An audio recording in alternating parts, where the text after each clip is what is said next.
और झारखंड में आपको बता दूं कि 20 सीटों पर बीजेपी आगे चल रही है और कांग्रेस 3 सीटों पर, जेएमएम 7 सीटों पर आगे चल रही है। 20 पर बीजेपी आगे चल रही है। सरकार बनाने के लिए 41 विधायक झारखंड में चाहिए।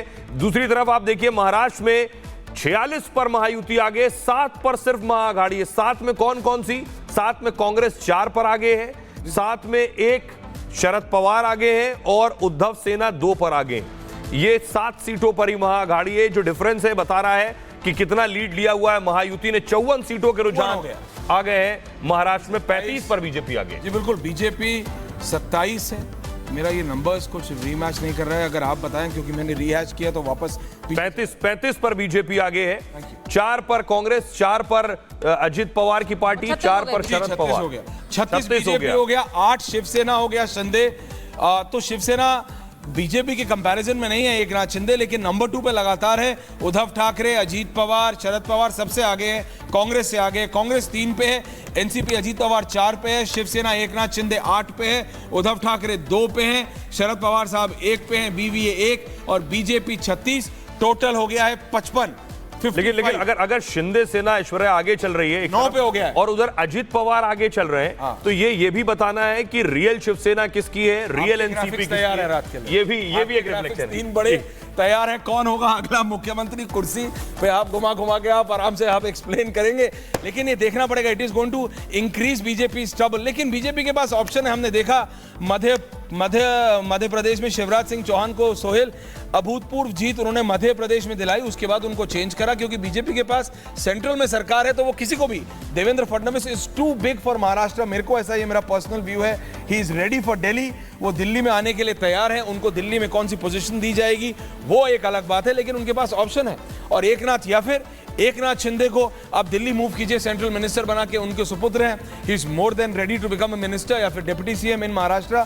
ये वो सारी परम्यूटेशन कॉम्बिनेशन ये बड़ा इंटरेस्टिंग है, क्योंकि कल रिपब्लिक से चंद्रकांत पाटिल ने जब बात की तो उन्होंने कहा कि सीएम पद किसके पास जाएगा ये बैठक के बाद तय होगा। तो अब ये बड़ा क्लियर है, क्योंकि चुनाव भर हमने नेताओं से ये पूछा है कि क्या सीएम पद का चेहरा कौन है, क्या एकनाथ शिंदे ही चेहरा है। अब ये चंद्रकांत पाटिल का बयान बहुत अहम है कि नतीजों के बाद तय होगा, यानी क्या बीजेपी लीड लेगी और सीएम बीजेपी से होगा। जी बिल्कुल। अब सीधा जरा क्रोमा स्टूडियो में हमारी साथी महिमा है और पुनीता हमारे साथ जुड़ी हुई हैं। सारे हम जरा फील्ड पे हम जाना चाहते हैं। गरिमा, अगर आप सारे रिपोर्टर्स को अगर आप ले आए बैक टू बैक, सबसे बड़ी टीम हमारे साथ महाराष्ट्र और झारखंड में है। अगले 1 से 1.5 मिनट के अंदर हम जा रहे हैं। जी हाँ, और जो एक ब्रेकिंग स्क्रीन पर थी वो भी बता देते हैं कि महाराष्ट्र के सकौली से नाना पटोले पीछे चल रहे हैं। तो यानी जो 3 सीट्स हैं जिन पे कांग्रेस लीड कर रही है, उसमें नाना पटोले की सीट नहीं है, वो अभी ट्रेल कर रहे हैं। हमारे सहयोगी लगातार जुड़ गए।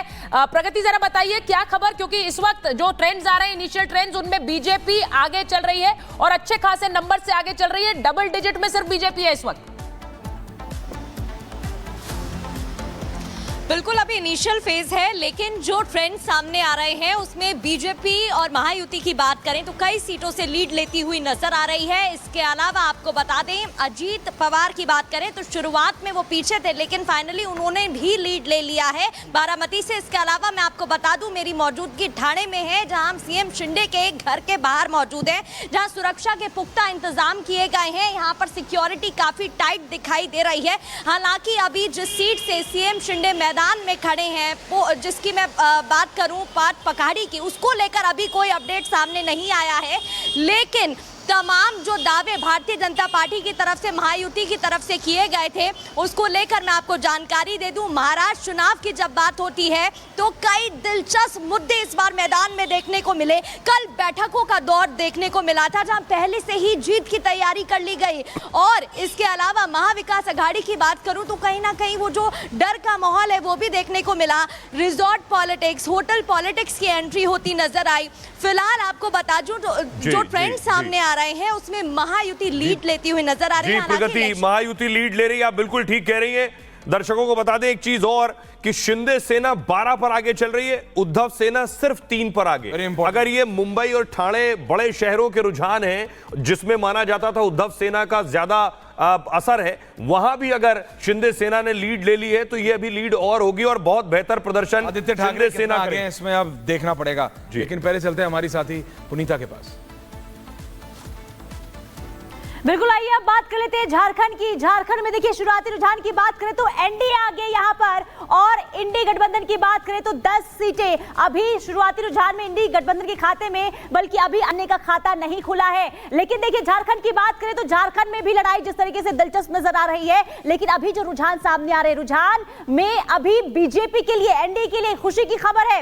लेकिन ये आंकड़े अभी शुरुआती हैं, आंकड़े बदल सकते हैं, क्योंकि हम भूल नहीं सकते हरियाणा में जिस तरीके से नतीजे निकल कर सामने आए थे, पहले रुझान कुछ था, फिर नतीजे में जो सामने आए थे सभी को चौंकाए। ऐसे में इंतजार हमें करना होगा और देखना यह होगा कि आज झारखंड में किसे खुशी का मौका मिलता है। लेकिन महाराष्ट्र पर भी सबकी निगाहें टिकी है और उत्तर प्रदेश पर भी सबकी निगाहें टिकी हुई है। और जो ये आंकड़े हम आपको दिखा रहे हैं, ये झारखंड के हैं। एनडीए के खाते में 25 और जबकि इंडी के खाते में 10 सीटें गई हुई है और अभी अन्य का खाता नहीं खुला है। हालांकि अब जब ईवीएम का पिटारा खुलेगा, इसके बाद क्या होगा, इस पर अभी सबकी नजर टिकी हुई है। अब एक बार फिर रुक कर लेते हैं स्टूडियो का।